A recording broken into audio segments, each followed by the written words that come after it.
네, 지난 시간에는 한자의 필수까지 확인해서 봤습니다. 이번 시간부터 한동안은 부수에 대해서 좀 더 살펴보도록 하겠습니다. 부수는 214개로 이루어져 있고요. 네, 한자는 뭐라고 하셨죠? 제가 부수와 부수의 결합이다, 조합이다 라고 말씀드렸었지요. 그게 한자다. 그런데 어느 부수는 한자 안에서 뭘 부수로서 역할을 하고 어떤 거는 부수의 역할을 하지 않는다. 부수로서 역할을 하는 경우에는 이게 뜻을 나타낸다고 했었고요. 한자의 3요소의 뜻을 나타낸다고 했었고, 부수인데도 부수 역할을 하지 않는 부수는 뭐다? 모양이나 음을 나타낸다고 했었죠. 한자의 3요소에서. 네. 그런데 예외적으로 간간이 부수가 아닌데도 뜻을 나타내는 경우가 종종 있습니다. 뜻과 뜻, 이런 경우 뭐가요? 그죠? 한자가 만들어진 원리, 회의 경우 이런 경우가 종종 있습니다. 그런 경우가 있고요. 그리고 대부분의 경우에는 부수가 뜻을 지니고요. 나머지 부수 역할을 하지 않은 부수들이 소리를 나타내서 음과 뜻에서 형성인 경우가 굉장히 많습니다. 그럼 이 부수를 여러분들 214개를 다 외워야 할까요? 네, 다 외우면 좋습니다. 근데 여러분 현실적으로 214개를 외우기 쉽지 않을 뿐더러 그렇기 때문에 여러분들 좀 더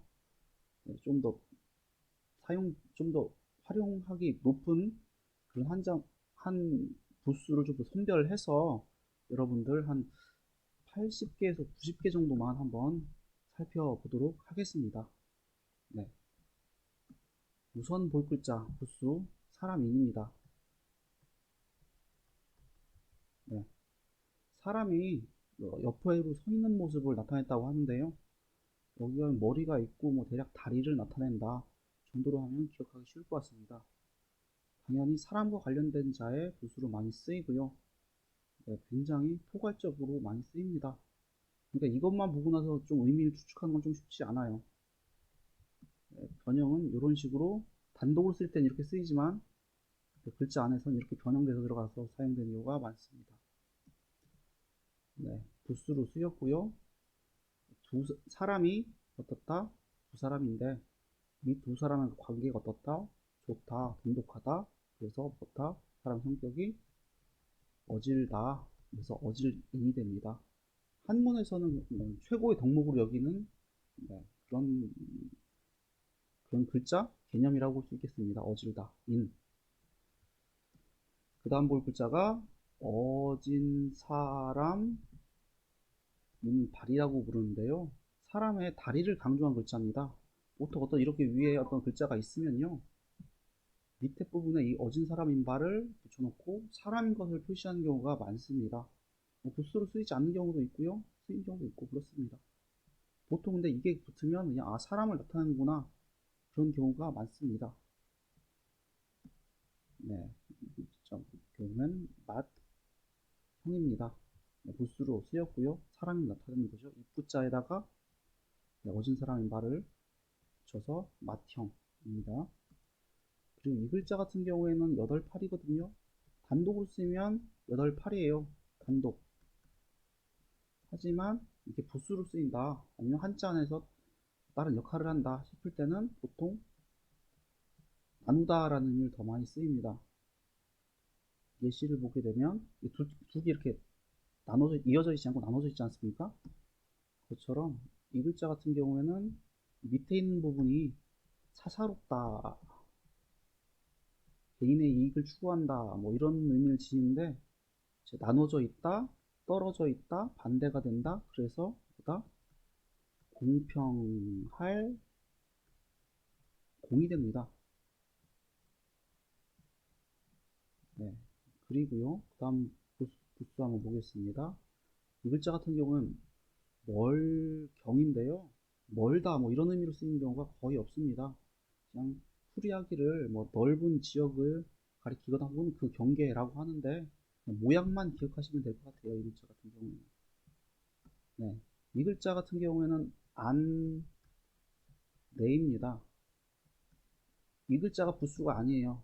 부수 아닙니다. 다만 사용된 거죠. 어떤 넓은 공간에 드립자 들어가 있는 곳이 어디다? 아니다. 안 내자입니다. 그리고 이 글자 패스. 이 글자를 한번 해볼까요? 이거 간머리입니다. 어떤 뚜껑, 덮개, 뭐 이런 걸 아니면 관 같은 걸 의미합니다. 활용 보겠습니다. 네, 이건 마디촌자 손을 의미하고요. 요 같은 경우 사람 머리를 의미합니다. 그리고 어진 사람의 발은 뭐다? 사람의 다리, 사람을 의미합니다. 갓을, 뚜껑을, 모자를 쥐고서 사람 손을 쥐고서 쓰는 모습 가리키기도 하고 그 모자, 갓관이라고 합니다. 그리고 볼 글자가 네, 점 두 개가 이렇게 있습니다. 이거 얼음을 의미해요.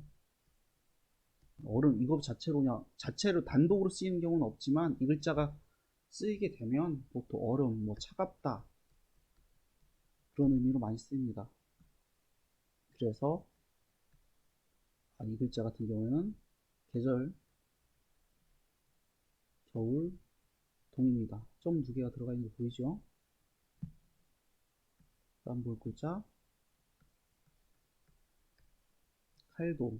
이 부분이 뭐 칼날이고 뭐 대략 이쪽이 손잡이 정도로 생각하면 칼의 모습이 떨어지나요? 네. 원체 글자가 만들어지는데 변천 과정을 거쳐서 칼처럼 안 보일 수도 있겠습니다. 이 글자 같은 경우는 단독으로 쓰면 이렇게 칼도로 쓰이지만 글자 안에서 부수로 들어갈 때는 이런 식으로 변형이 됩니다. 칼도방이라고도 부릅니다. 활용 한번 보겠습니다. 이 글자 같은 경우에는 왼쪽에 보이는 게 이게 돼지예요. 돼지의 모습을 나타낸다고 합니다. 칼도고요. 칼입니다.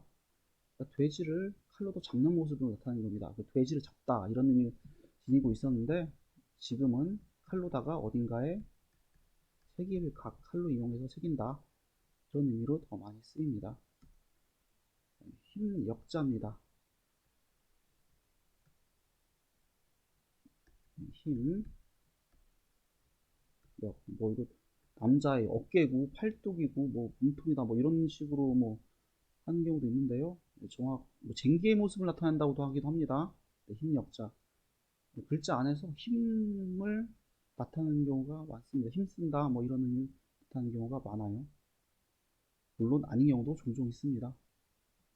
이 글자에서 힘 역자는 부수로 부수를 부수서 기능하고요. 이 글자 같은 경우에는 갓관자 봤죠? 이게 갓이고요, 머리고요, 다리입니다. 같은 사람한 곧 벼슬아치 관리를 의미하죠.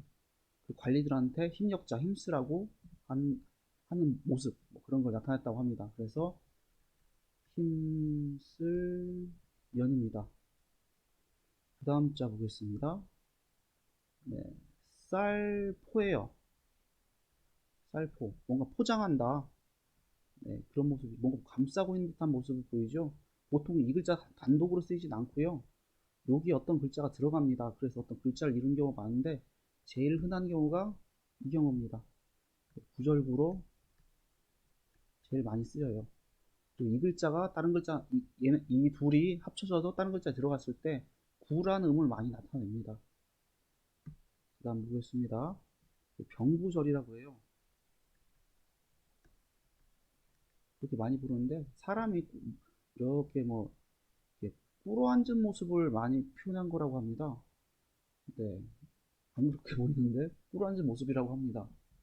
그런데 이 글자가 사람 꿇어앉은 모습 나타내고 그렇게 풀이기도 되는데요.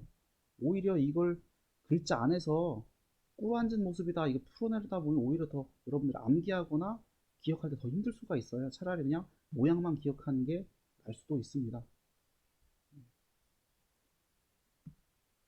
네, 이 글자 같은 경우에는 이게 어떤 지붕을 의미하고 뭐 이건 입으로다가 뭐 사람 프로 앉은 사람 명령하는 건데, 이게 임금의 입이다. 임금의 하는 명령은 뭐 목숨과도 같다. 그래서 목숨명이다.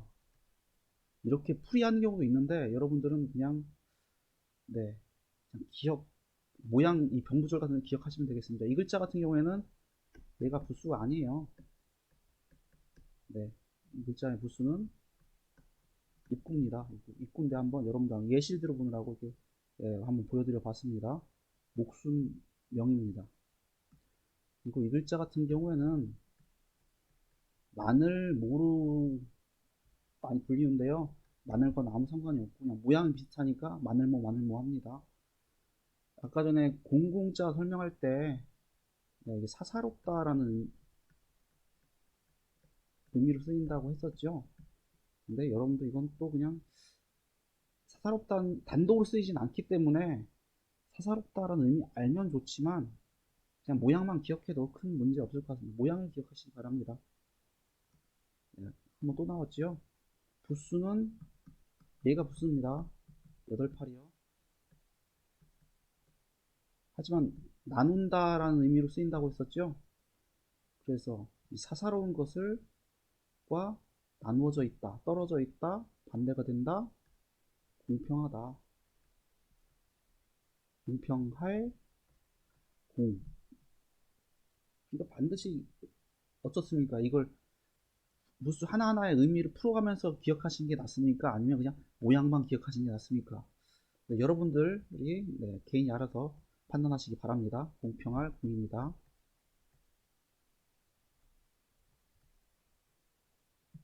그 다음 보겠습니다. 또 오자. 네, 이거 사람 또 단독으로 쓰일 때는 또 뭐 이런 식으로 풀이가 되는데요. 원래는 이게 글자 안에서는 사람 손을 의미한다고 합니다. 포크처럼 생겼지만 사람 손가락을 나타내고요. 손입니다. 그리고 이 글자 같은 오자거든요. 이것도 손이고 이것도 손이라고 합니다. 여기서 이걸 또 오자는 부수로 쓰였어요. 친구끼리 손과 손을 맞잡은 모습을 나타낸다고 합니다.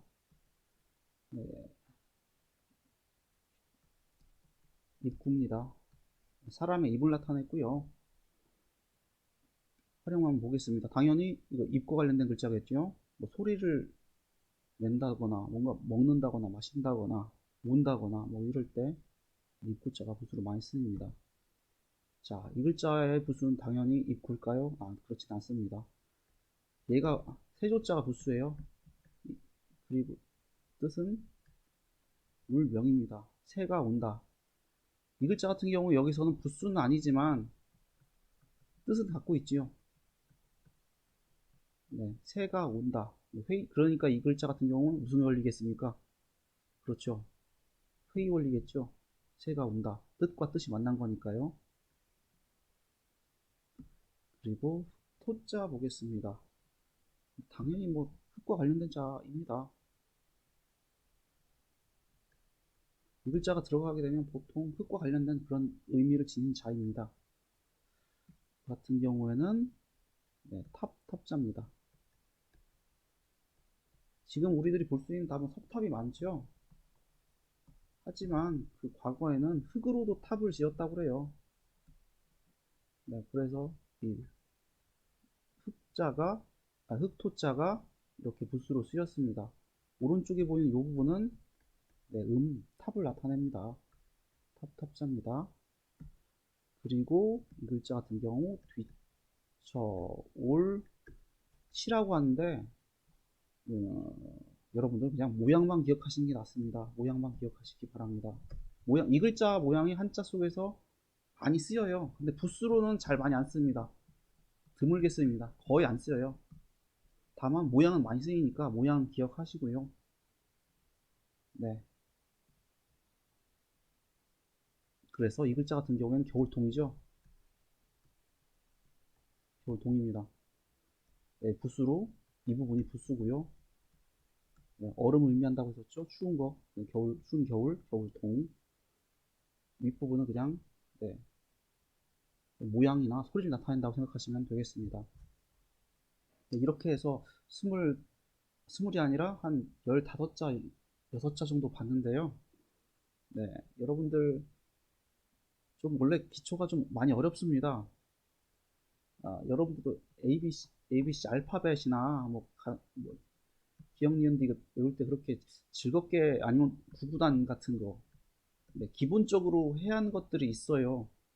네, 이걸 익혀야 그 다음 단계 넘어갈 수 있는데 이 기초가 어디나 쉽진 않습니다. 좀 지루하고 재미가 없는 경우가 있지만 한번, 네, 선정해 놓은 부수 앞으로 한번 계속 살펴보도록 하겠습니다. 네, 수고하셨습니다. 감사합니다.